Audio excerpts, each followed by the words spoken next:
Okay. So we are recording this session for the sake of your classmates who cannot attend to this synchronous session. So the instruction in light of the typhoon Tino. So we should conduct an asynchronous session. But I decided to meet you because next meeting I don't think it would be possible for a synchronous session. And instead of recording one meeting, so we can just record our session. So please participate. Okay, so let me start by asking the class if you can still remember the very first meeting that we had. So regarding the Japanese reading and writing system, can you still remember what katakana is for? So para saan yun ano? Katakana. And bakit ang instruction is regarding your practice writing sheets. So may pagkakaiba yun natin ano, practice writing sheets in hiragana compared to katakana. So would anyone happen to recall what katakana is for? So anyone? Miss Nalin, can you still remember the very first meeting that we had?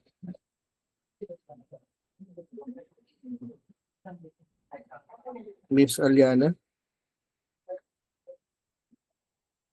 So what is the comparison of hiragana and katakana?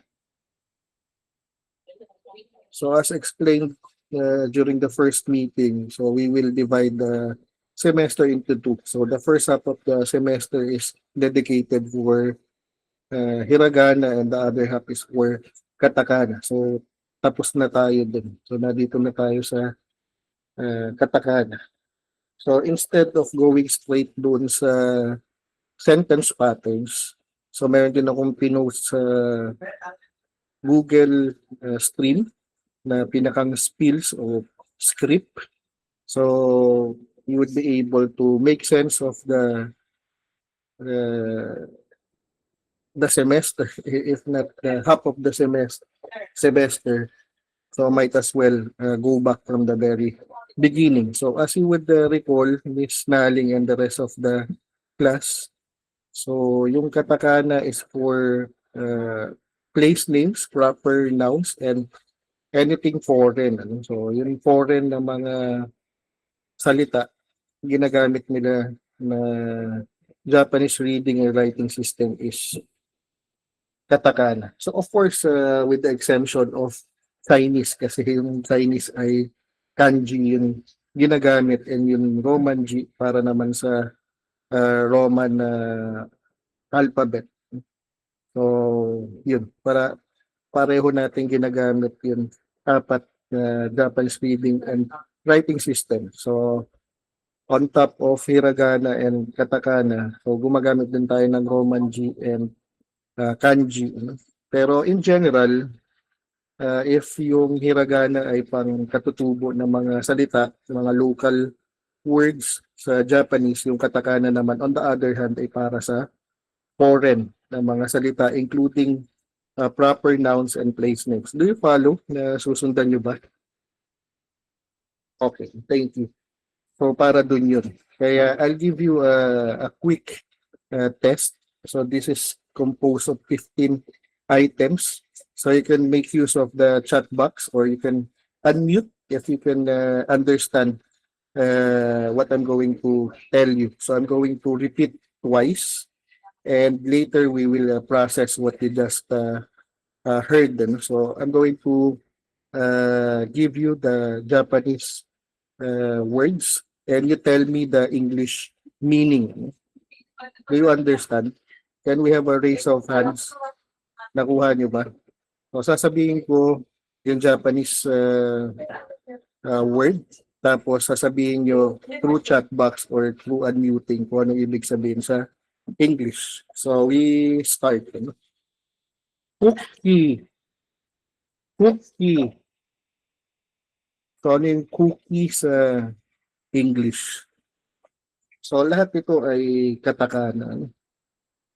So please use the chat box or you can unmute. Okay, thank you. Miss Subil and Miss Similia. So tama yung kay Miss Subil. Ano? So we will make sense of this later. So next, Coke. Coke. Ano yung Coke sa English?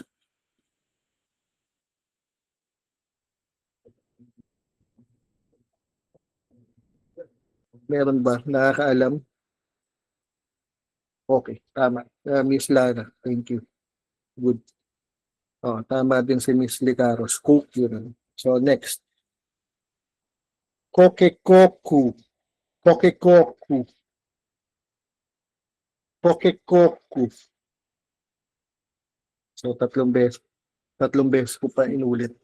Ano yung Kokekoku in English?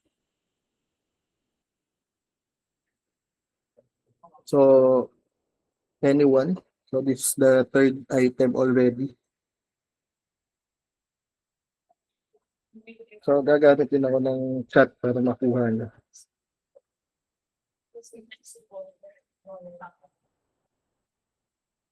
Kokekoku. So may double consonant and may long vowel na sound. So medyo mas complex itong example na to. Kailangan natin ipaliwanag. So hindi Coca-Cola. So tama si Miss Tebes. Ano? So kakadoodle do. So tilaok. Tilaok ng manok. So paano nangyari yun? So as we know, ang language is arbitrary. So depende kung nasan panig tayo ng mundo. So it's also onomatopoeic. Ano? So yung tunog lang. Ano? We can make sense. So more on this explanation later. So next word. Ano? Stuki. Stuki.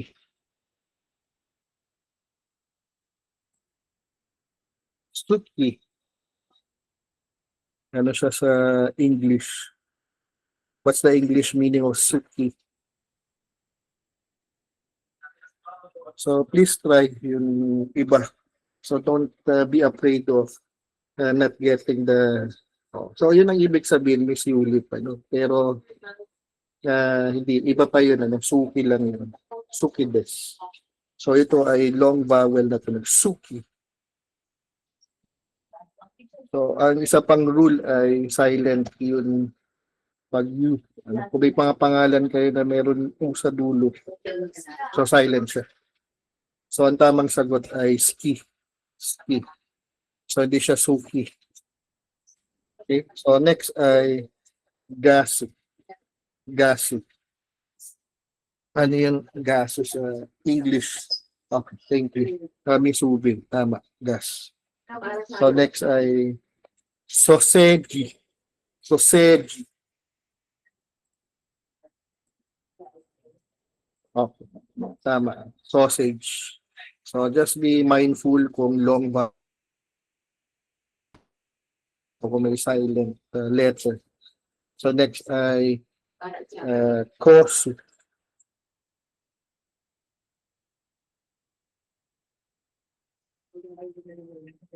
So tinitimbre lang natin yung tenga nyo. No? Hindi, Mr. Rabi.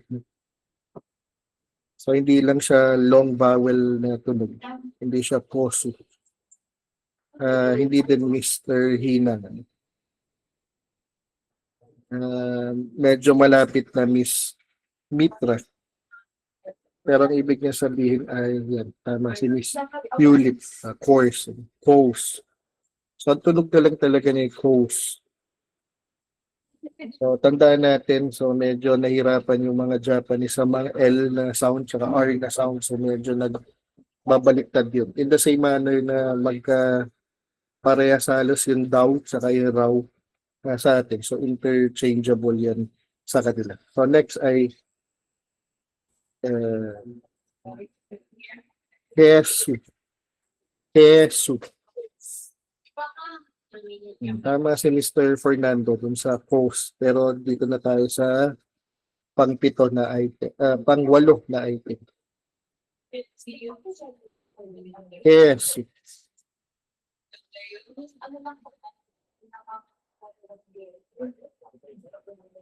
Hindi, erase. Yan. Tama si Miss Maming. Case. So, next ay sauce. Sauce. Sauce. Okay, tama. Sauce. Sina Miss Subil, tsaka sina Mr. Maripos, Miss Advincula, and Miss Sarili. Perfect. So, next ay whiskey. Whiskey. So, dapat tama din yun yung Roman G para makuha nyo to. Whiskey. Perfect. So, trivia lang, Mr. Espirito, Miss Emilia, Miss Sarili, Miss Yulit, Miss Mitra, Miss Laririt, and Miss Teves. So, anong pagkakaiba ng whiskey na walang E do sa whiskey na meron E? Would anyone happen to know? Alam nyo ba to? Umiinom ba kayo nito? O mas ang iniinom nyo ay brandy instead na whiskey? Tama, Mr. Fernando. So magkaiba yan. So yung isa ay Scotch whiskey, yung isa ay generic na whiskey. So yung Scotch ay galing sa Scotland. Yung iba ay pwedeng sa iba galing. Yun meron E. Yun may E.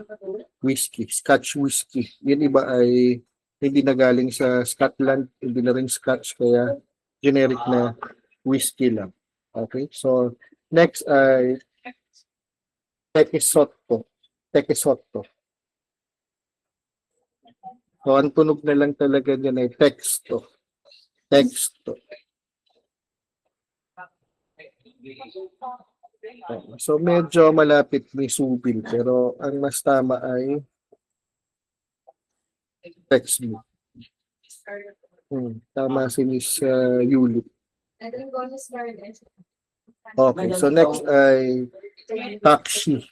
Taxi.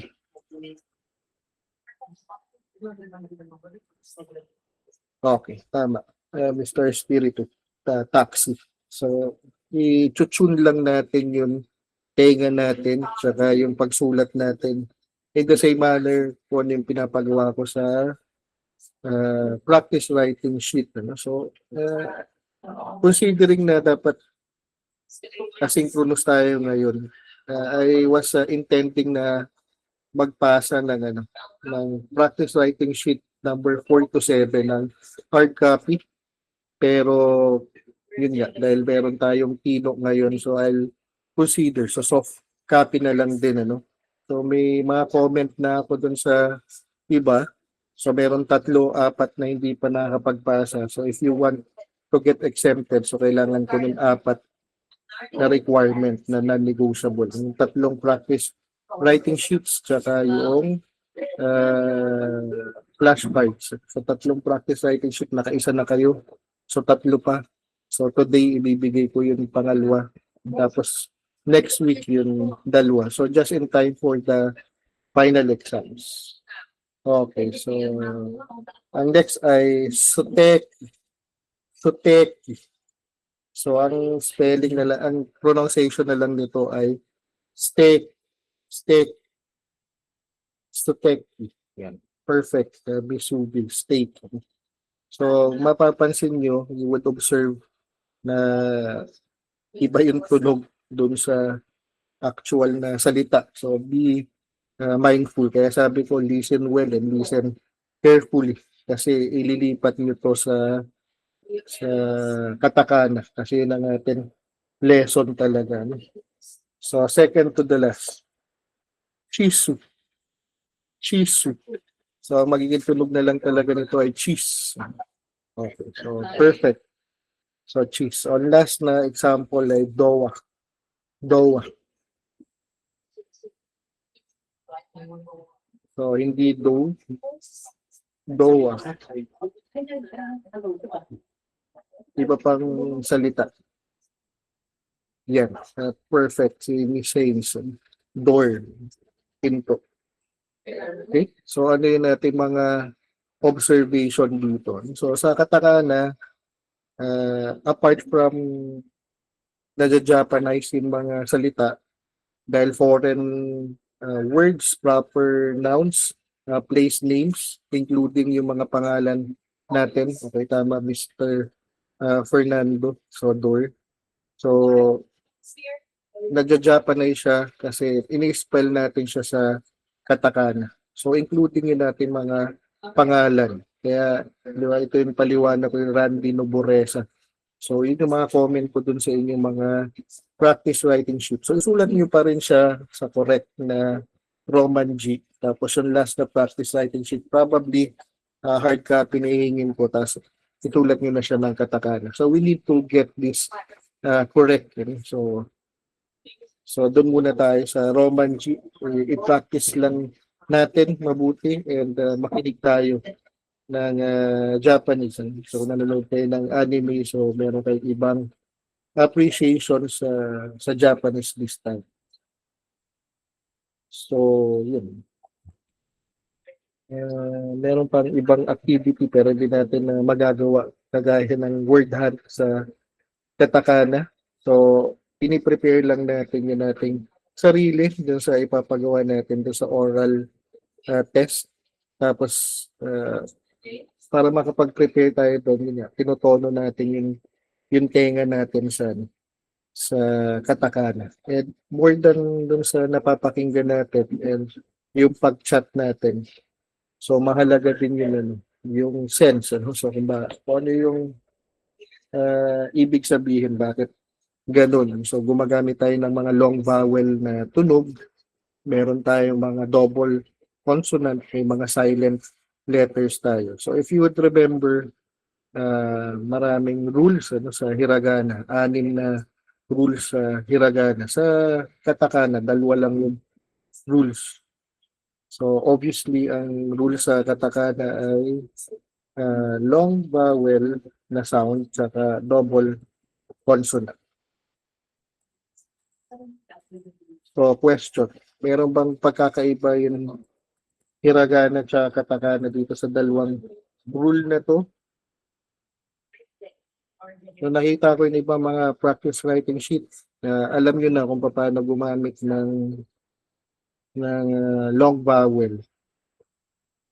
Pero nakita ko hindi kayo marunong gumamit ng double consonant.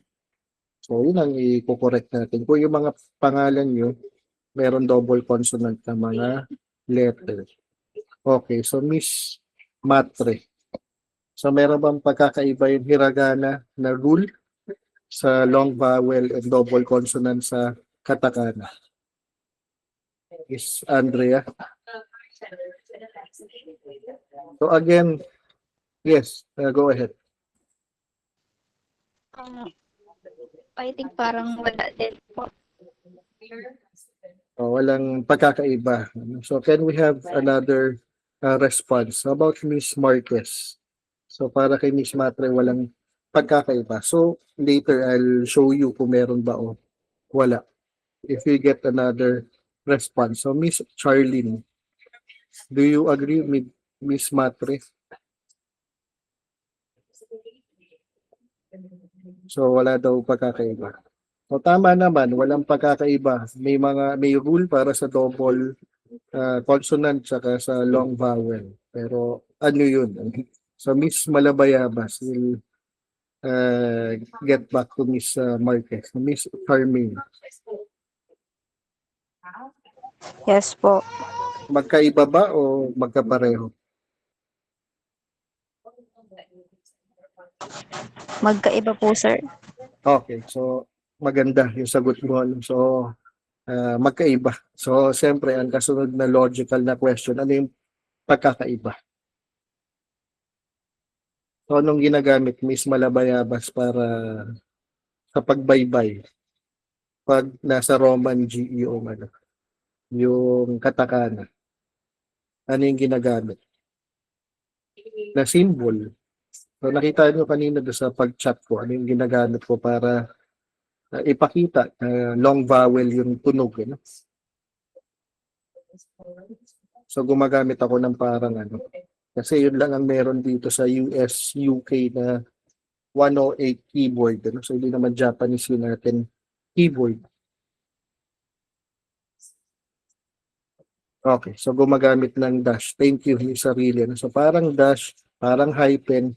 So, gumagamit tayo ng gano'n na symbol ano, para ipakita na long vowel yung tunog. Ano? Kasi doon sa hiragana, so dinadagdagan ng isa pang vowel na tunog. So, yung long na ka na sound, yung long vowel na so dinadagdagan ng ano.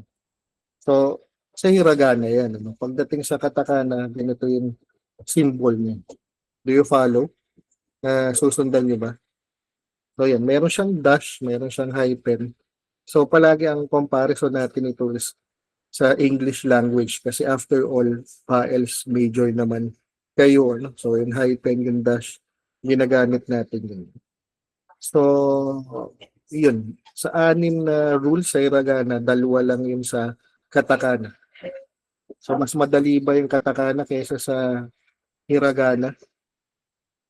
What do you think? Miss Maming. So, nung nagsimula tayo, medyo mahirap dahil may memorize kayo. So, what do you think, Miss Maming? Mas madali ba yung katakana compared sa hiragana? Or pareho lang? Kasi meron table pa rin, meron pa rin chart, meron mga vowels, meron mga consonant. Miss Ederlyn, are you around? Good morning, sir. Yes. Mahirap ba o mas madali yung katakana compared sa hiragana? I think both naman po, sir. May part po siya na medyo mahirap tapos meron pong madali naman po. Okay, sige. Acceptable answer, no? Pero safe yun yung answer. So again, don't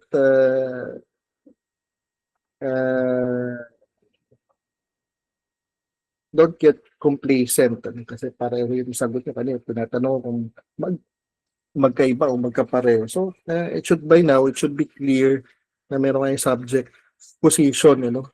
Kanya-kanya naman kayo ng experience bilang BAEL student. So, don't say na pareho siyang mahirap at pareho siyang madali. So, logically, may mas madali talaga at mas mahirap. Ano? Kaya nga may comparison. So, what I'm saying is, within sa hiragana, syempre may mga challenge din kasi marami yung characters ng first table, yung Gojuon compared sa Dakuon and mas kukonti na yung Yoon. Ano? So, in that respect, papadali siya. No? Mahirap kayo nagsimula, mas madali pagkatapos. So, what I'm getting at is, yung hiragana, kung familiar na kayo na merong chart, merong mga table, may mga vowels, and merong consonant, supposed to be ang expected na sagot. Mas madali na siya. No? So, unless hindi kayo kumbinsido. Okay, so that is just fine. Kasi pakiramdam nyo naman yan. But what I'm telling you is dapat hindi na siya ganun kahirap kasi familiar na kayo sa mga table tsaka mga chart. And kung ginawa niyo yung practice writing sheet and yung flashcard, so totally hindi na siya mahirap. It takes time, it takes practice. So, yun lang. Kung nahihirapan pa rin kayo, so ang ibig lang sabihin, mag-practice pa tayo. Okay, so let's continue. Yung kasunod na rule, Miss Mason. So, di ba, may rule tayo sa long vowel. Paano yun, yung double consonant, yung mga double K, double P, double S, double P. So, halimbawa, yung pangalan mo, may double N. So, paano natin yan isusulat sa katakana, Miss Hazel? Hello? Are you still in the platform? Yes po, sir. Yes. So, paano yun, double consonant sa katakana compared sa double consonant sa hiragana?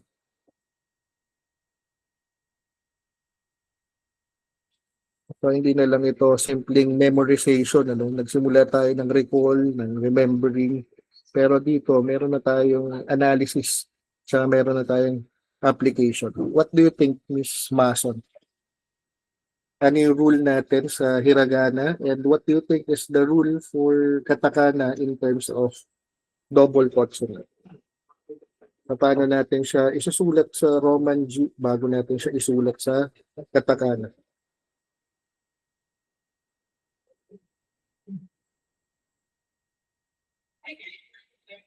Miss Mason, are you still around?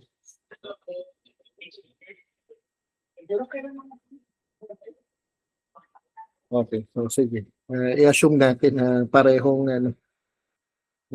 sagot. So, sakto lang. So maybe Miss Tebes can help out. Can you still recall, Miss Tebes, yung rule ng hiragana for double consonant? Ano yung ginagamit na character and paano siya sinusulat? Okay, so si Mr. Hinang is raising his hand. So go ahead, Mr. Hinang, you are Good morning po, sir. recognized. Sir, I think nilalagyan po siya ng small tube po. Yes, so perfect. So sa hiragana ba yan o sa katakana? Sa katakana po. Okay, so pareho naman double consonant to, So sa hiragana nilalagyan ng small tsu, Oo. Pero sa katakana, small tsu din. So subscript na tsu, hindi siya magkasing laki. So therefore, ang tamang sagot dito, if you think about it, pareho, tsaka magkaiba yung sagot. Pero ang pinakang akmang tanong, mas appropriate na sagot dito, instead of saying na parehong may pagkakaiba at parehong mayroong pagkakapareho yung hiragana and katakana. So it's about the narrative and how you sequence yung mga statement niyo. So magkapareho siya kasi meron pa rin long vowel tsaka meron pa rin double consonant, pero magkaiba siya kasi gumagamit ng dash o ng hyphen ang katakana instead of additional vowel sound para sa long vowel. Pero tama din naman yung sagot ng mga klase nyo na pareho lang kasi small tsu yung ginagamit sa katakana compared sa hiragana. Do you follow? Na susundan nyo ba? So one thing pinag-uusapan natin, another thing is kung pinapractice natin. Kaya nga tayo may practice writing sheet. Tapos later on, papracticein natin yung nating konting skills and more than dun sa pag-practice na yun. Siyempre, dapat naintindihan natin kung anong ginagawa natin. So hindi lang siya simpleng memorization. Okay, sige. So moving on. As mentioned, minimemorize talaga yan. So, nung nag-aaral ako sa TESDA, so araw-araw yung pasok namin for half a day. So, bawat araw meron isang input o lesson. Tapos sa loob ng 5 araw, so 5 lesson yun. Tsaka meron kaming workbook na ginagamit na nakasulat talaga sa Japanese lahat. So, wala nakasulat sa English. Pero syempre, yun yung mga ginagamit ng mga nagtatrabaho sa abroad o may plano na mag-aral sa abroad. Depende rin naman sa paggagamitan natin. So, ang paggagamitan natin today is yung sentence pattern. So, doon tayo papunta. So, if you're familiar with the rules, you're familiar with the sounds, so if you can make sense of both, so we will prosper pagdating sa dulo. So, punta na tayo dun sa sentence pattern. I think binigay ko naman po sa inyo earlier. So, meron lang konting updates dito kasi as you could see, ginagamit ko to sa graduate school. So, meron basic na Japanese, meron advanced na Japanese. So, usual first semester yung basic at pag-check advanced. Ano. Pwede bang kuhain ng sabay? Pwede naman. Ano, kung magpo-compre na o kailangan na mag-thesis. So, in your case, sabay natin siya kinukuha. Ano. Hinahati lang natin siya sa semester. No? Okay, so ano lang naman to, mga 4.5 na lesson. Ano. Kasi ito yung pinapagawa ko sa klase ko before. And of course, meron din detalye na bago o iba. No? So, katakana sentence pattern. So, disclaimer, dito sa sentence pattern na to, pareho tayong nagamit ng hiragana and katakana. Although, binibigay ko itong lesson na to pag memorize nyo na yung hiragana table and supposed to be memorize nyo na rin yung katakana na chart. Ano. So, ang lesson 1 dito ay yung paggamit ng mga pronouns ano, and paggamit ng particle. So, basically, paggamit ng mga content words tsaka function words. So, syempre, ba else major kayo. So, it's safe to assume, ano, pero huwag natin din i-assume na ganun, ano, kaya kailangan natin balikan. So, yung unang nakalagay dito sa lesson na to ay yin ay na pronoun. Ano? So, watashi. So, ginagamit natin yan and gagamitin natin yan doon sa ating skills na may memorize sa simula pero dapat maintindihan natin later on. Nakikita nyo ba yung ating slides? And I hope nakita nyo na to earlier. It's not your first time na makita to. So, yung next ay yung we, ano, so plural ng I. Ano, so, watashi, tachi. Tapos, yung you ay anata. So, yun lang naman, basic lang naman. So, watashi, watashi, tachi, tsaka anata. Tapos, kasunod na yung mga particles. So, dito na yung pattern. So, papalitan lang natin yung noun 1, tapos papalitan natin yung noun 2, pero meron pa rin ditong particle na ha, pero ang pronunciation nito ay wa. So, babalik talaga tayo sa unang mga meeting natin regarding sa rules sa hiragana. No? So, yung rule 1 to 3, na doon yung mga long vowel, na doon yung double consonant, yung paggamit ng chi, tsaka ng su. No? Tapos, yung rule number 4, 5, and 6, ito na, no? Paggamit ng mga particles. So, kahit ang spelling nito ay ha, ang pronunciation nito ay wa. Tapos yung kasunod na pattern, actually same pattern pa rin ay des, desu. So noun 1, wa, noun 2, des. So ito yung pinakampo at popo nila. So pagpapakita yun ng respect. So meron affirmative na statement, syempre meron din negative na statement.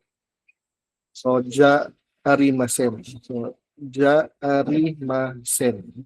So yung des affirmative, ano? So yung negative ay ja arimasen. Do you follow? Na susundan nyo ba? And finally, pag magtatanong kayo, walang affirmative saka negative na statement kung walang tanong o walang doubt. Ano? So kaya nga sinasabi ko sa inyo, by now, as third year students, junior students, alam nyo na dapat ang inyong subject position. So kung nahirapan kayo, magsabi kayo. Kung mayroon kayong tanong, sumagot kayo. Kasi hindi tayo pwede mag-assume na nakuha nyo na.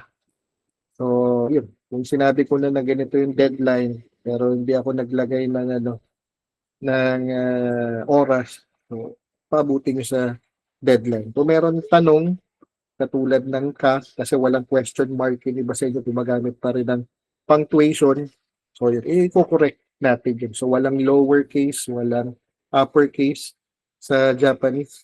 Kaya, yung pinakang question mark niya, itong ka.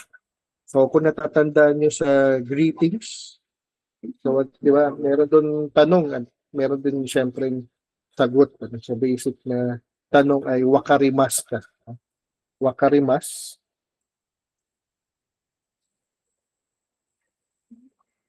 Tapos, ang sagot ay pwedeng hi, wakarimas. Or, iye,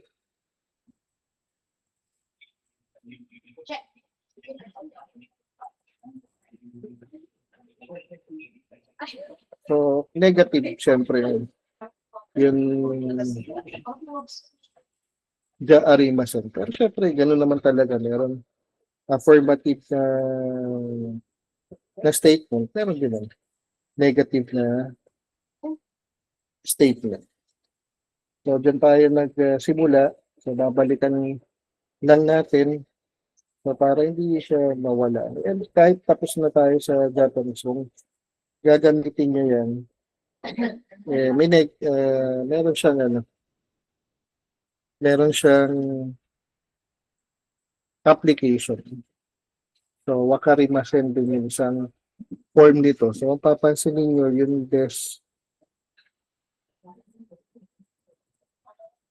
so, may pagbabago siya.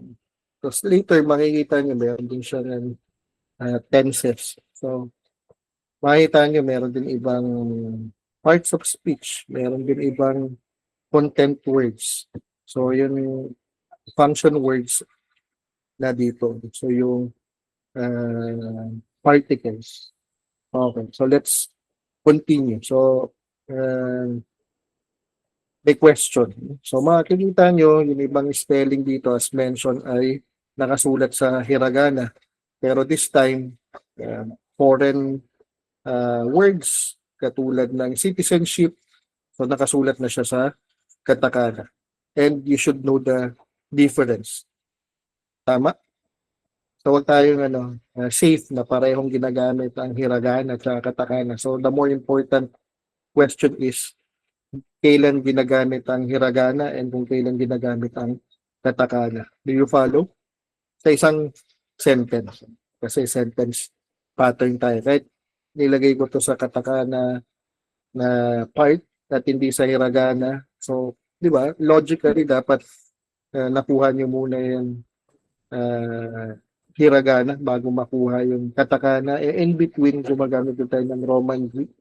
Although hindi na natin matatakal yung kanji, so kailangan pa rin natin banggitin. Kasi yung kanji, exclusive lang sa mga salita na may Chinese origin. Kaya meron siyang Japanese meaning at meron siyang Chinese na interpretation. So we will not get into that. So baka malito lang kayo. So dito lang tayo. So dito, tinatanong, so paano tinatanong? So, Philippine ka. So, Mr. Pioro. So, Pioro-san. Pioro-san wa Philippine Jin desu ka. So, tinatanong, so si Mr. Piolo. So, Pilipino ka ba, Mr. Piolo? Siyempre, may sariling syntax ang Tagalog. So, understandably, may sariling syntax din yung Japanese. So, Pioro-san. So, Mr. Pioro. So, kung walang lowercase at uppercase at walang mga question mark or punctuation, so, meron bang space? Meron space. So, pwede natin yan ihiwalay para hindi kayo malito.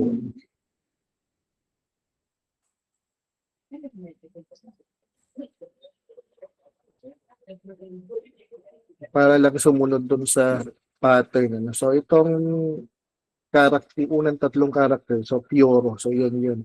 Tapos itong honorific niya, san. So, Pioro-san. Tapos ito yung particle, so wa. So, itong Philippine Jindes, yung Philippine, isusulat natin sa katakana. Tapos yung deska ay sa hiragana pa rin kasi meron naman talaga silang salita niya. So, ang wala sa kanilang salita ay para sa pangalan kasi proper noun yung Piolo, tapos yung Philippine. So, alam natin, Pilipino yan. Pero yun nga, yung paggamit nila ng L na sound, so nagiging R na sound. Do you follow? Wakarimasu ka? So, syempre, sana ang sagot ay hi, wakarimasu. Hindi iye, wakarimasen o wala arimasen. So, negative talaga yun. Yung sagot, yung response. So, nasusundan nyo ba? Nakukuha nyo yung paliwanag? anong part dun sa sentence yung katakana at anong part dun sa sentence yung hiragana. And ano yung paliwanag dun. So, syempre, may tanong. Syempre, dapat meron din response. So, kagaya nun wakarimas ka, so, naiintindihan ba? Do you understand? So, ito ay hi, Philippine Chindes. So, syempre, pwede nyo palitan yung pangalan ni Piolo. Pwede yung pangalan ninyo. Pwede yung pangalan ng ibang tao. So, pwedeng iye, ja, arimasen. So, negative na form. Kaya, dalawa yung pwedeng sagot. So, kailangan lang maintindihan natin alin doon yung affirmative na response at alin doon yung negative na response. Okay? So, I hope clear yung paliwanag. So, yun ka. So, in view of the question mark kasi walang punctuation. Tapos, dahil tanong siya, so kailangan meron sagot. So, may tanong, merong sagot. Merong question, merong response. Okay? So, next na slide, lesson 1 pa rin. So, meron din ibang mga question na na maliban doon sa so, nani, what? So, nani, what question? So, noun 1, wa, tapos interrogative question, deska. So, pwede niyong palitan doon. So, hindi lahat ng tanong ay yun, natatapos. So, question mark. Pero syempre, alam natin sa English, lahat ng tanong ay natatapos sa question mark. So, kaya nga, ang reference point natin ito, syempre, ay English language. Pero dahil Japanese ito, foreign language. So, kailangan maintindihan natin yung nuance ng foreign language such as Japanese compared to English. So, maliban daw sa interrogative question, so meron din iba pang tanong. So, understandably, pinag-aralan na natin to last time. So, meron tayong sagot sa anong araw sa linggo. Yogi. So, yogi. So, pinapalitan natin yung mga salitang ugat, yung stem, rather. So, 7 lang yung pwedeng sagot dyan. So, either ngayon ay Tuesday, so kayobi din. So, kung kahapon, getsuyobi. So, kung bukas ay koyobi. So, di ba? Mas nauna natin itong kinuha para alam natin kung ano isasagot. So, Nanji. So, kung marunong kayo mag-count sa 1 to 10, so masasagot din natin yun. So, Ichi, Ni, San, Yon, Go, Roku, Nana, Hachi, Q, tapos Ju. Pero syempre, meron pang 11, saka meron 12. So, kung alam natin kung paano i-construct yung oras, so dadagdagan lang natin siya ng G. So, kung yung days of the week, dinadagdagan natin ng UB. So, dito sa oras ay G naman. And, yun. Yung kasunod na tanong ay Nangatsu. So, month of the year. So, kung alam natin mag-count ng 1 to 10, so ngayon ay October. So, kung alam natin na pang 10 buwan ay di Jugatsu. Do you follow? Susundan nyo ba? So, tinuro ko na muna yung sagot bago ko ituro yung tanong. So, para pag tinanong tayo, alam natin. Kasi kasama din to dun sa skills na kailangan natin. Hindi naman i-memorize more than sa memorization. Siyempre, kailangan may understanding tayo kung natin. So, lastly ay Nichi. So, alam naman natin, more than to sa pag-memorize ng month of the year, days of the month ay so kung meron Yobi sa days of the week, tapos meron Gatsu sa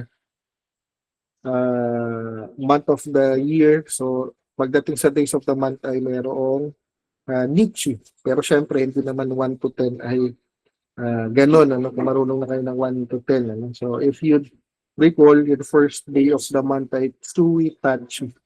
Tapos Futsuka, yung pangalawang araw, Mika yung pangatlo, Yoka yung pang-apat, Itsuka yung pang-lima, at kailan lang yung nagsisimula yung Nietzsche pag umabot na tayo sa 11. Pero meron din mga exemption. So katulad nung Juyuka, saka Hatsuka, tapos yung Niju-yoka. So yung may number 4, saka yung yung 20th day of the month. So yun, may element pa rin doon ng memorization, pero all the rest, masasagot na natin. Nietzsche. So tanong, papasa ba tayo sa exam? So, depende kung alam natin kung ano yung tanong doon sa exam. Kung alam natin kung ano yung tanong sa exam, siyempre, masasagot natin at papasa tayo sa exam, sa oral o sa written test. Di ba? Do you agree? Ay o iye? So, affirmative ba yung response natin o negative? So, tapusin lang natin yung lesson 1 kasi meron pang ibang tanong maliban doon sa alam na natin. Meron din tayong hindi pa alam na mga isasagot. So, although napasadaan na natin tong what second, pero hindi na masyadong ginagamit to, no? Yung food, non-food. Tapos ito, magagamit natin to, psi, non-psi. So, although hindi natin to pinake up last meeting, so doon sa spill, di ba? So, magagamit natin yun. Kasi tatanungin kayo kung ilang taon kayo. So, ito yung sagot. So, kung ilang taon kayo, dudugtungan nyo yun ng sayo. No? Tapos, yung tanong dun sa pangalan, syempre, alam niyo yung pangalan nyo, pero ano yung tanong? So, if you'd remember dun sa greetings, meron ng tanong para dun, o na maywa. Kasi yung pangalan ay na may, So, ito, iba yung tanong. So, dare. So, sino? So, sino ka? O sino ako? O sino tayong lahat? So, dare. Tapos, yung tanong dun kay Mr. Piolo, no, Nanjin. Kaya, I don't know kung familiar kayo sa 47 Ronin. So, anong tawag kay Keanu Reeves dun sa character niya, Kaijin. So, foreigner. So medyo yung sinasabi na racist yung mga Hapon, pero syempre meron doubt kung iba ang kulay ng balat, iba ang lahi.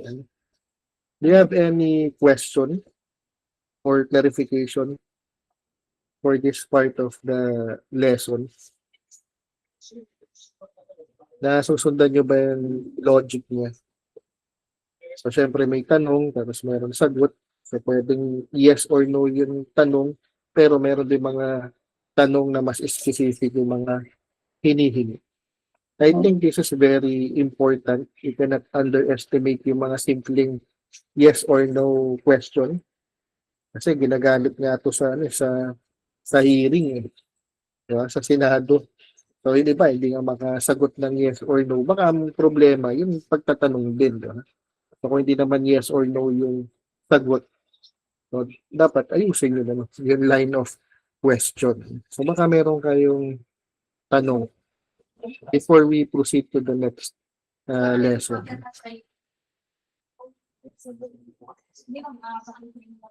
Mr. Pormejo, may tanong ka ba or clarification? None naman po, sir. Okay, so di ba? Ewan ko kung nabanggit ko na sa inyo. Ang paborito kong number ay 0. Ano nga yung 0 sa Japanese? Maru. Diba? So yun yung nilalagay natin dun sa handakuon tsaka sa handakuton. Sa half turbid, hindi pala morbid. Half turbid and half murky sound. So isang quotation na palagi kong binibigay ay ito, 0 does not mean nothing. What it means is infinity. Napaka-philosophical, pero yan. Kasi na memorable na quotable quotes. So, hindi daw ibig sabihin ng zero ay wala. Ano? Ang ibig sabihin ng zero, infinity. So, marami siyang ibig sabihin. Kaya, anyway, so hindi ko naman kayo pwedeng words na magtanong kung wala naman talagang tanong. Ano? So, let's continue. So, next lesson. So, ito, maliban sa nagsasalita o kung sino yung subject ng sentence, so, nagkakameron na siya ng object. Ano? So, meron direct object at meron indirect object. So, meron ng relation. Ano? So, ownership. So, probably you belong to a certain community or a group. So, gumagamit na tayo. So, hindi na ito yung nakuha natin during the rules in hiragana. So, panibagong part of speech na uli ito. Ano? So, may noun 1, tapos no. No pa rin. So, walang ibang pronunciation dito. Hindi siya katulad nun he, tsaka nun o. So, ito talaga ay no. So, may noun 1, may noun 2. Tapos, ang mahalaga dito, meron ugnayan or relation yung noun 1 tsaka noun 2. Kasi pa rin, makikita nyo yung pinakampo at opo niya, best. So, watashi, no? So, inu, best. So, yung inu, so, kung nanonood kayo ng anime, so, inuyasha. So, aso. So, madaming aso sa Philippine history. So, babasahin yung libro ni Ian Alfonso, so Dogs in Philippine History. So, yun, sulat na niya yun. So, watashi, ako, ay, tapos yun yung noun 1, tapos yung noun 2 ay inu. So, pwede nyo palitan yan. Kung mahilig kayo sa manok, o sa ibon, o sa pusa, so pwede nyo palitan ng inyong mga vocabulary words. So, kung hindi naman watashi, pwede nyo palitan ng pangalan. So, kung ano man pangalan na gusto nyong ilagay. Okay. So, ang next part dito ay Nihongo teacher. So, syempre, ang alam natin sa teacher ay sensei.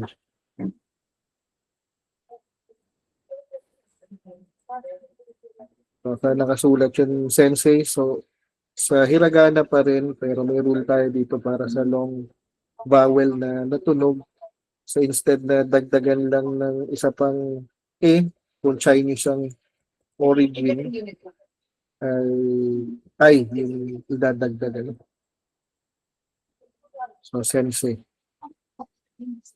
So, Nihongo no sensei. So, noun 1, pwedeng bansa. So, pinagsama na yung wa, tsaka yung no dito. So, Germany yung bansa. Tapos, isa sa paborito kong philosopher si Nietzsche. So, yun daw, Germany ay bansa ni Nietzsche. So, Okuni des. So, Germany, Deutschland, wa, Nietzsche no, Okuni des.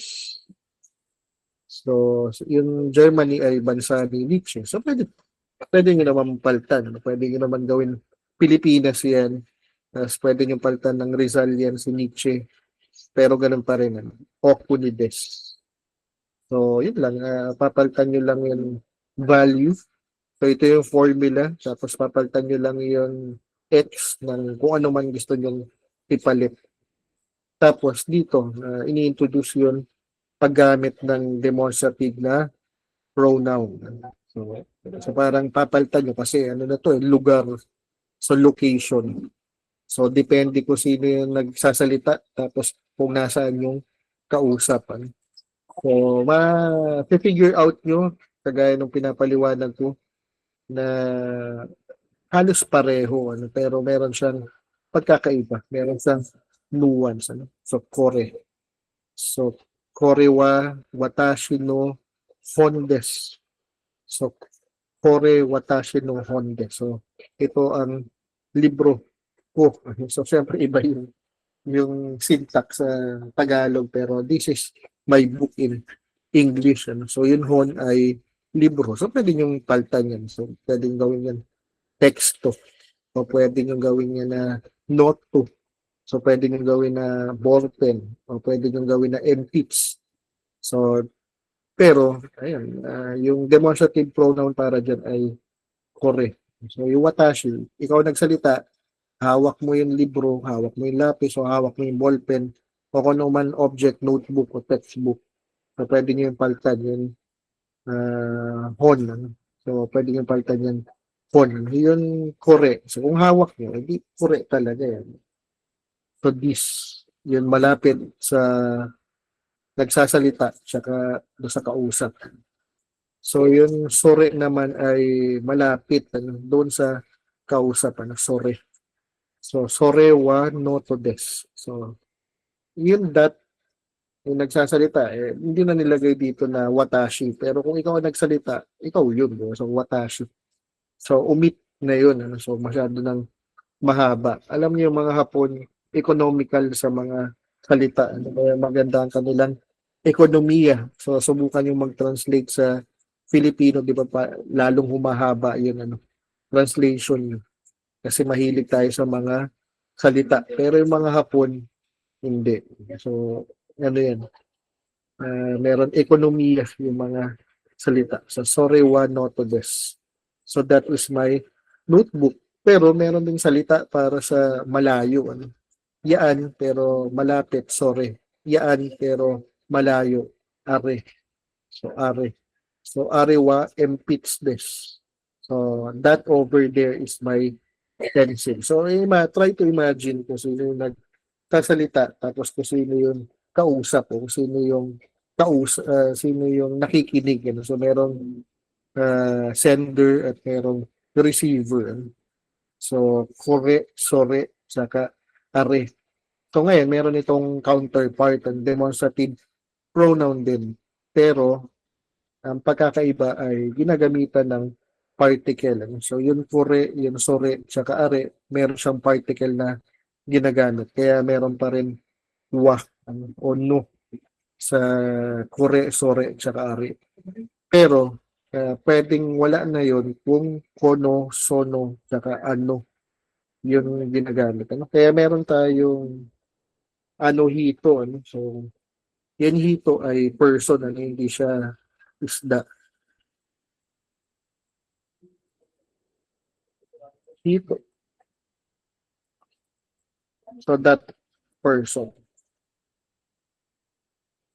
So, wala na siyang particle na wa o no. So, pwedeng diretso. So, pwedeng kore wa borpen des. So, sore wa empits des. O are wa hondes. So, pwede nyo yan palitan. As opposed to kono borpen, o sono empits, o ano hon. So, wala nang particle, direktang pronoun na. So, you'd know the difference. So, una, parehas lang na this yun, kore, tsaka yung kono. Pareho lang na that, near, yung sore, tsaka yung sono. Tapos yung that over there, pareho lang yung are, tsaka yung ano. So, anong pagkakapareho? So, nagsisimula siya sa ko, sa so, at sa pero yung kadugtong niya ay re pag kailangan ng particle at no pag hindi na kailangan ng particle. So, kakasanayan nyo na lang din yan pag ginagamit nyo na. So, pag hindi nyo ito ginamit, makakalimutan nyo talaga yan. So, as long as pinapractice nyo, maliban do sa practice writing sheet, tsaka do sa inyong flashcard, so mapapagdugtong-dugtong nyo na yan, it would make more sense. It would make so much sense na nagsimula talaga tayo ng tunog, na-represent natin through writing, tapos nag-build tayo ng vocabulary. So this time, meron na tayo ng sentence pattern kung saan ilalagay natin yung mga object doon o yung mga salita na alam natin. So, anong practical na application nito? So, pwedeng katakanan na yung iba ditong part. Itong kono, syempre sa hiragana natin isusulat, pero radyo, so radio. Tapos maliban dun sa radyo, lahat yan ay hiragana. Pati yung des, yung watashi, yung particle, yung demonstrative pronoun. Ano? So, sono, kabanwa, roy, sano, des. So, yun kay Mr. Roy na bag. Yan ang bag ni Mr. Roy. Yung bag na yan ay kay Mr. Roy. Pwede nyo palitan yan, ano? Pangalan na yan, ano? Pwede palitan nyo ng sarili nyong pangalan. Yung kaban, so, di ba parang Tagalog, ano? Bigas, lagay ng pala yan. So, unit of measurement. Yung isang kaban ay 50 kilos. Ano? So, yun. Dapat alam natin kung anong pagkakaiba, ano yung pagkakapareho sa sarili natin na salita. So, last ay Ano Honwa Jojo Sandes. So, yung librong yaan ay kay Ginoong Jojo. Okay, Mr. Jojo. So, pwede nyo palitan kung gusto nyo. Yun hon ay libro. As you have figured that out, ano, dito merong character na Jojo. I mean, meron siyang ano, kung paano i-construct yung pangalan. So, ginamit siya gumamit siya ng subscript. So, para siya magtunog. Kasi, doon sa ating table, Jaju, Jo lang yun, ano, yung yoon. So, para magkameron ng ibang tunog, so, para meron din siyang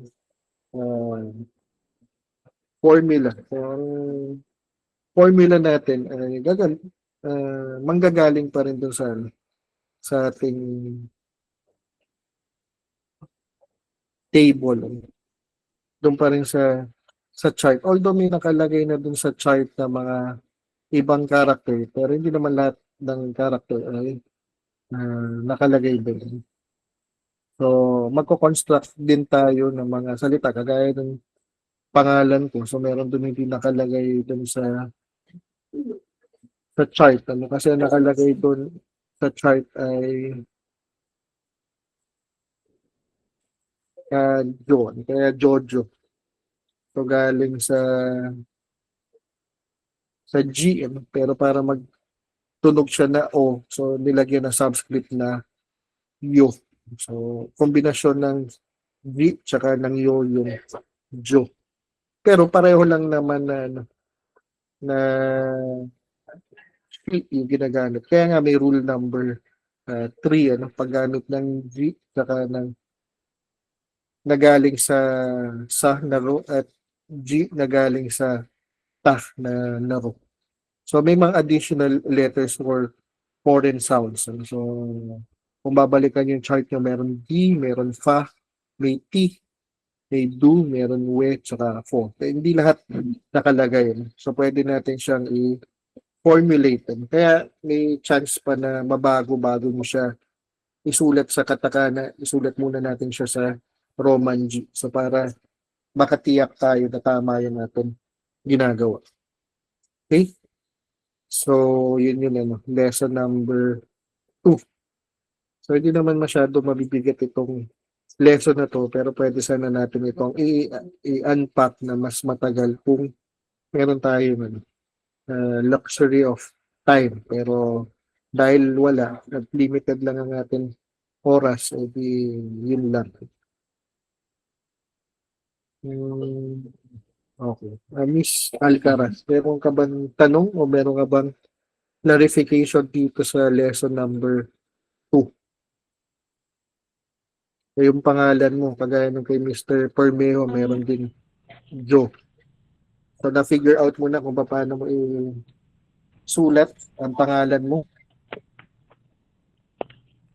Yes po. Okay, papaano?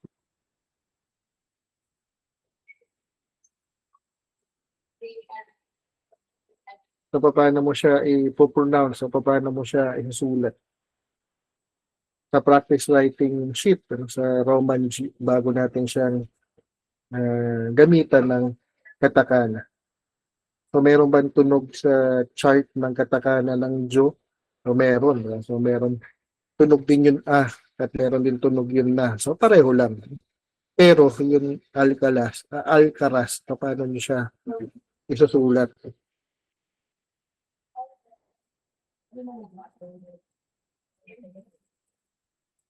So, parang may konting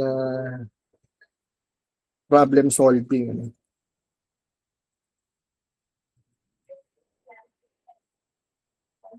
Alcazo po. Dahil walang tunog na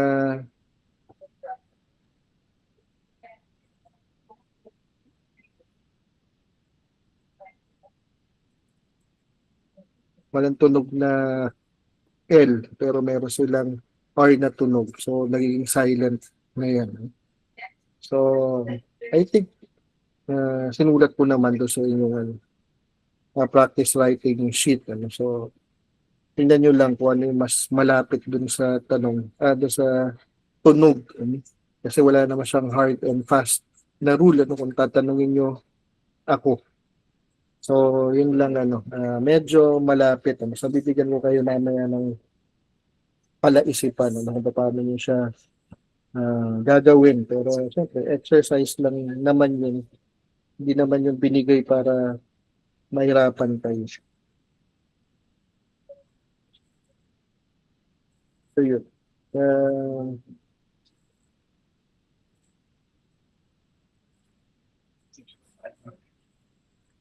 As long as naintindihan nyo siya kung paano nyo siya gawin, ibig sabihin,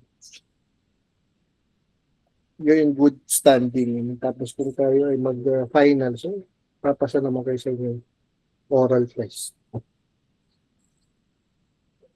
So again, nakasalalay sa requirements ninyo kung nakapagpasa kayo ng mga practice writing sheet. At kung may kulang, di yun lang ang papakuhain ng oral test.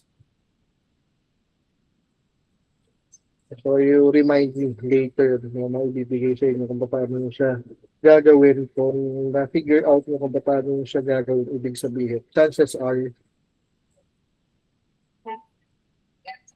papasa kayo sa finals. So ayaw nyo na mag-final, so tapusin nyo yung mga requirements. Kaya ang advice ko sa inyo ay huwag kayong matapot na magkamali. So kailangan nyo lang mag-practice para sanay kayo. Kasanayan yun. Kasi skill yan. So yung skill na yan, nawawala pag hindi na siya practice.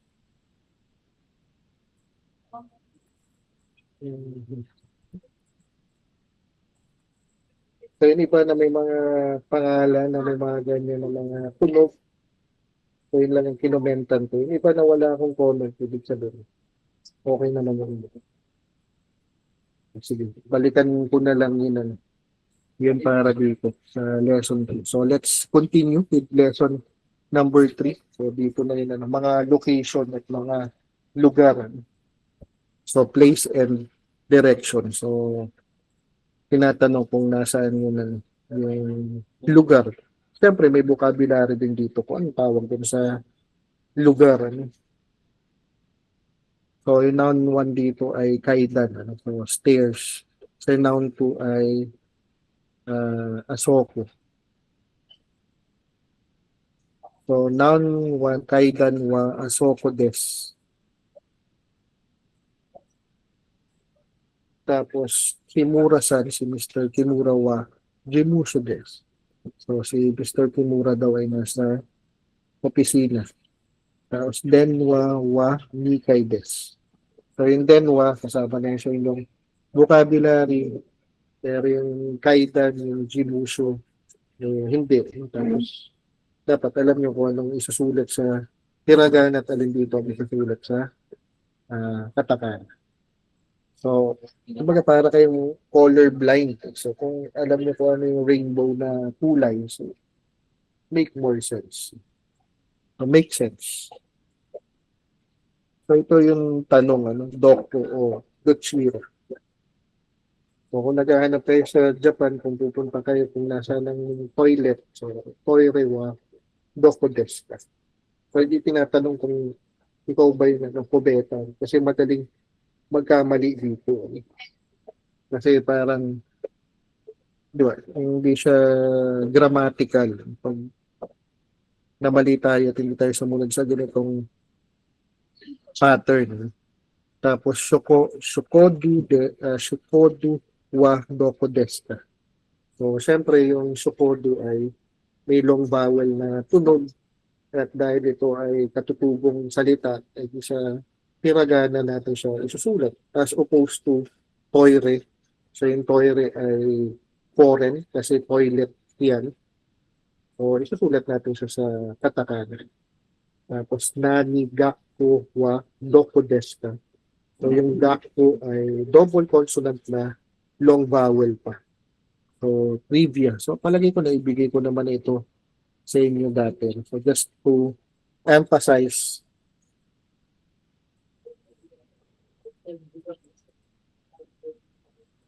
ayan yung mga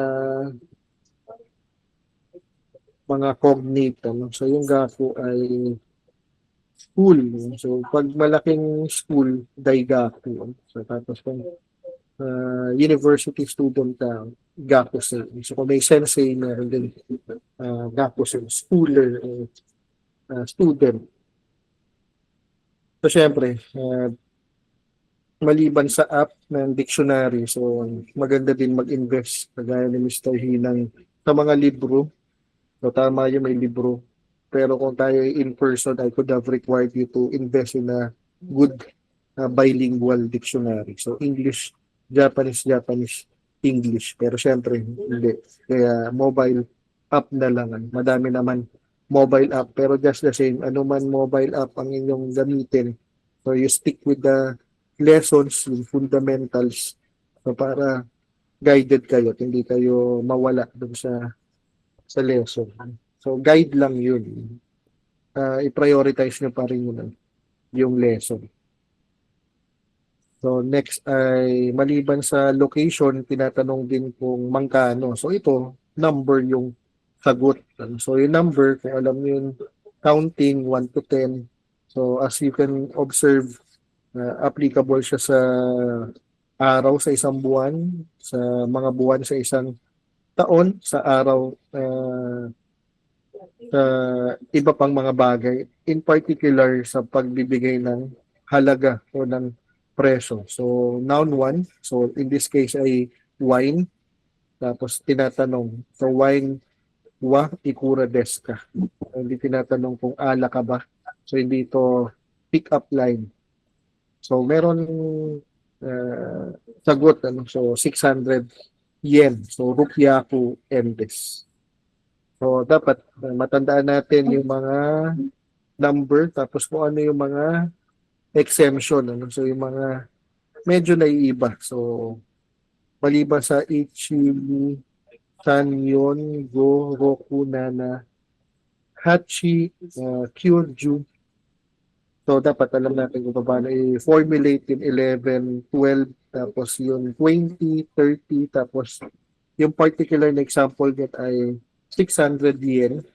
So, rupyaku. So, meron din 300, meron 800, tapos may 3,000, may 8,000. So, as long as guided tayo ng numbers, so masasagot natin yun. So, huwag tayong magbigay ng number kasi yun lang ang alam natin na o yun lang yung natatandaan o yun lang yung memorize natin na number. So, syempre, aralin din natin kung ano yung formula para pag natanong tayo, alam natin kung paano sagutin.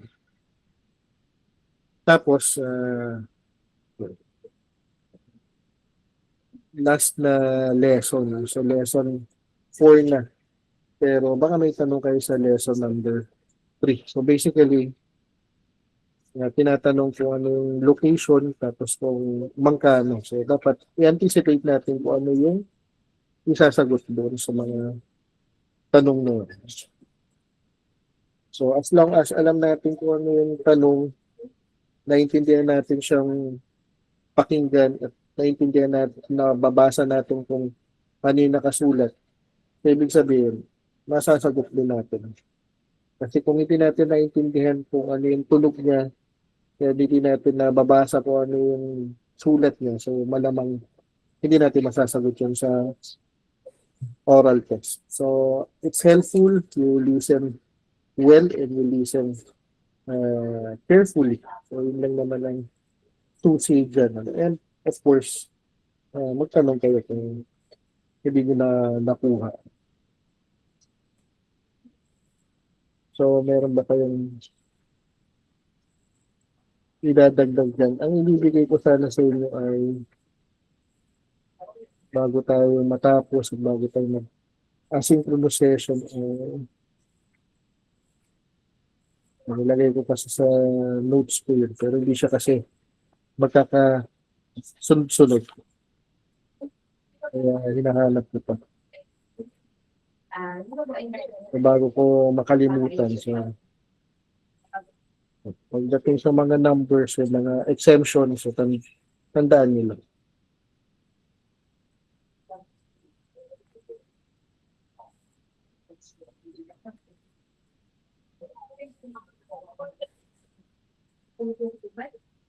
Hindi naman siya particularly na challenging, pero kung may iwanan sa inyo na lesson pagdating sa katakanan, palagay ko ito yung isa sa pinakang mahalaga. Siyempre, mahalaga din yung makinig, tsaka mahalaga din matandaan yung mga exemption.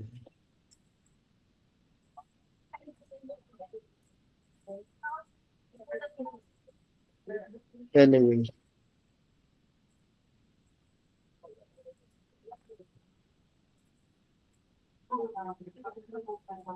Isa na lang naman.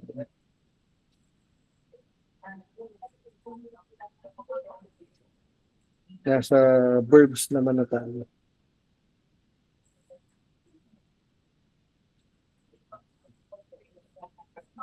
Sige, let's go ahead with the last lesson. So, ang mahalaga lang dito for you to understand is dalawa lang naman.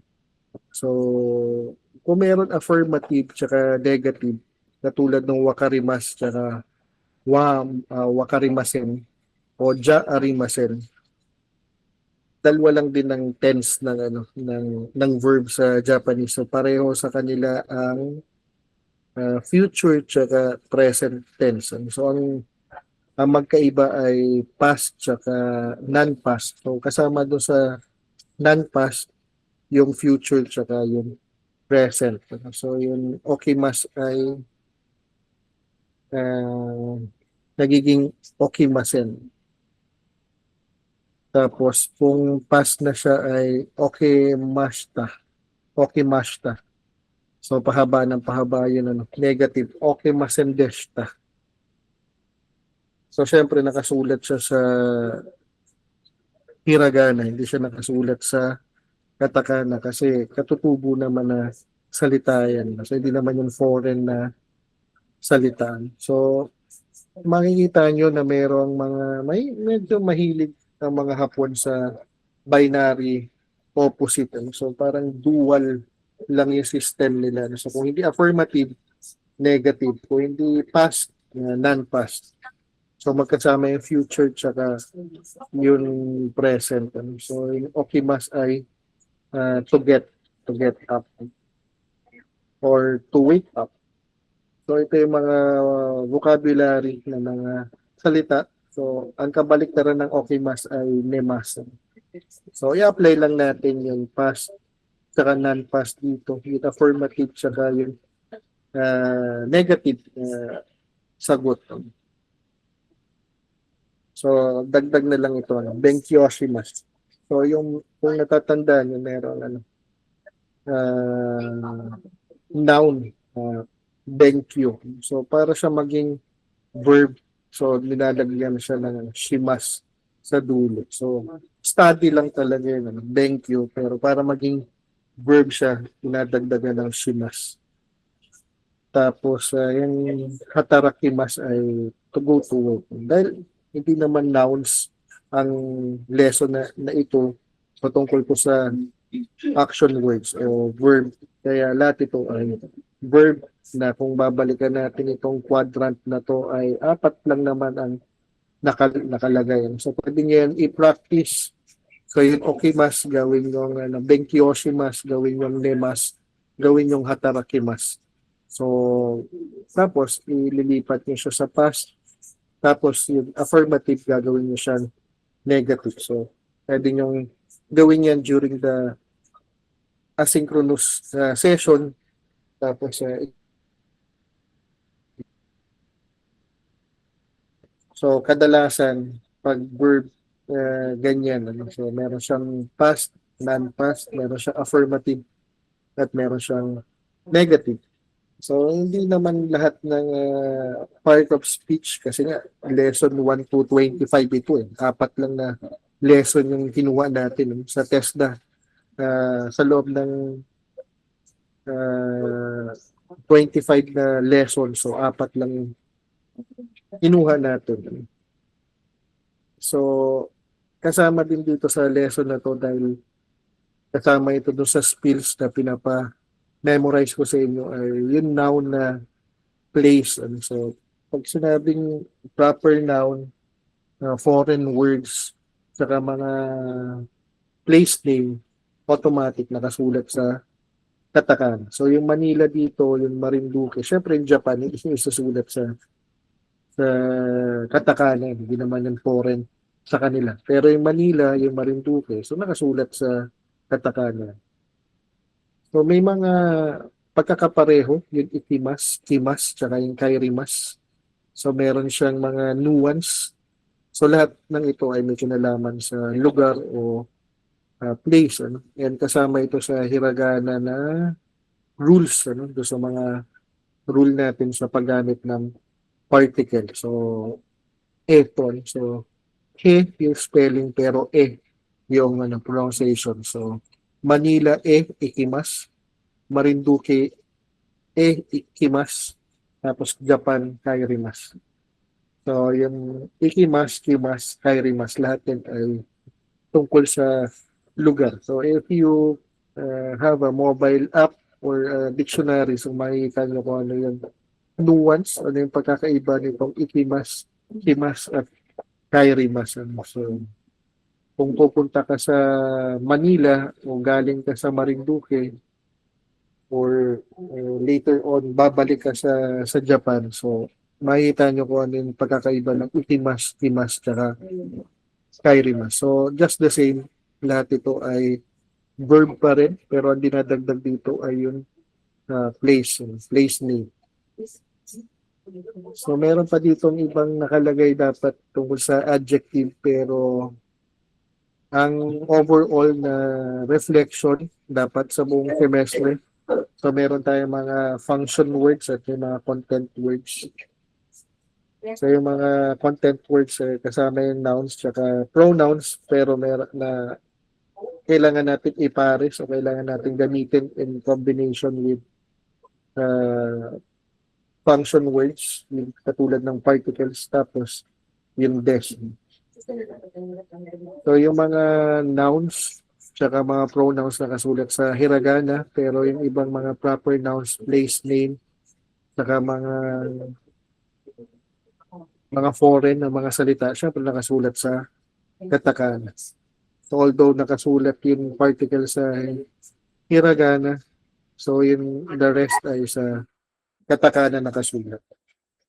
And as mentioned earlier, yung counterpart ng po tsaka opo ay yung des. So pagpapakita ng respeto sa kanila. So I could not emphasize enough na dahil else major kayo ay mahalagay ng perspective sa parts of speech, sa content words, kagaya ng nouns, sa pronouns, at verbs, tsaka adjective at adverbs. And on one hand, on the other hand, mahalaga din yung function words kasi walang ibig sabihin itong mga particles na to kung hindi siya naka-combine sa content words. So walang ibig sabihin yung arimasen. So yung paggamit ng tense at paggamit ng affirmative tsaka negative, kung hindi natin siya i-combine sa content words. So itong kunay, tsaka totemo, tsaka amari, so para to sa mga adjective. So kasi meron dictionary form yung salita. So kadalasan kung meron mas o des sa mga verb, so madalas ang mga adjective sa Japanese ay natatapos sa i, ano? So oki. So pwede niyo palitan yung isa yung isang i ng kunay, ano? Tapos itong total mo ay comparative na, ano? So yung amari ay superlative. So negative uh, sa English, ano? Tapos medyo nakakalito lang sa simula. Kasi halimbawa yung oki. So syempre mas familiar tayo sa ibang verb, ano? Just to illustrate, ano? So ginagamit nyo din naman ito. So kadalasan may mga salita na natatapos sa i. So papalitan yan. So oki, kunay. So ang oki ay big. Yung oki kunay ay not big. Pero meron naman salita na sisay, small. So ang tanong dito, alin ang gagamitin nyo? Yung not big o yung small? So depende kung sino ang kausap mo. Kung offensive siya o nakapanakit ng damdamin, syempre pipiliin natin yung mga salita. And yung mga Hapon very particular dito sa mga salita na ginagamit nila. As mentioned, ginagamitan nila ng ekonomiya. So, may ekonomiya na mga salita. So, hindi yan basta-basta ginagamit dahil natutuwa lang tayo o we're fond of certain words and hindi naman tayo fan sa lahat ng salita. So bago tayo matapos sa probably our last meeting, so at least meron na kayo equip na kayo dito sa mga tools na binigay. Siyempre kung sapat ba to o hindi, so it's up to us kung paano natin siya i-cultivate, kung paano natin siya alagaan. Kaya vocabulary building. So dapat kung ang rule natin to sa flashcard sa hiragana, kung ano lang yung binigay ko. So this time, yun hindi ko binigay, yun ang gawan nyo ng flashcards. So ibig sabihin, it's up to you kung gagamitin nyo yan and kung saan yan i-apply. And I think this is the last slide. Ito meron interrogative question and meron mga, ibig sabihin ng interrogative dito ay yung yes or no yung sagot. Pero on the other hand, yung nani ay one question. So meron siyang sariling, meron siyang particular na sagot. Kung yung tanong ang hinahanap, so onamaywa. So kung anong direction, pwedeng doku, pwedeng dochira. So kung ikura, mangkano. So yung doshte, hindi natin ito na pag-usapan, why. So yung dare ay sino. Tapos yun nga, meron na yubi para sa days of the week, merong gatsu para sa month of the year, nichi para sa days of the month, sa oras ay G, kaya yung minutes at yung second ay full. So yun, hindi ito June, Jin ito dapat. So syempre ang Jin ay citizenship. So diyan natin malalaman in the first place kung foreign ba siya o local. So itong problema minsan sa Pilipinas, hindi natin yan dinidistinguish kung ano yung sa atin at ano nang hindi sa atin. So any question or clarification before we end? So I mean i-end yun recording, pero dito naman tayo end talaga ng ilang reminders to go sa mga requirements na sa klase, yung non-negotiable and yung negotiable.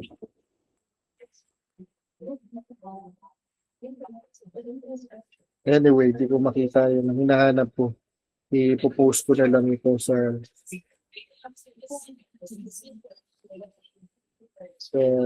stream na maganda yung exercise na ito. So, pwede kayo mag-respond na lang doon. I mean, pwede kayo comment. So, ang ibibigay ko sana sa inyo na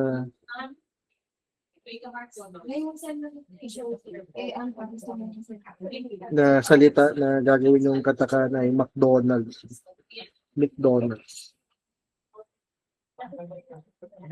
So, ipopost ko na lang kung ano yung instruction ko tungkol dyan, kung paano nyo siya gagawin.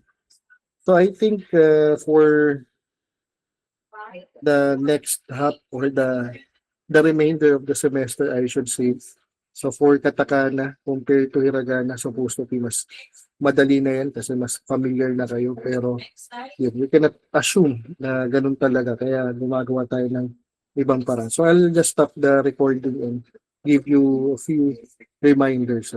So tungkol sa mga requirements.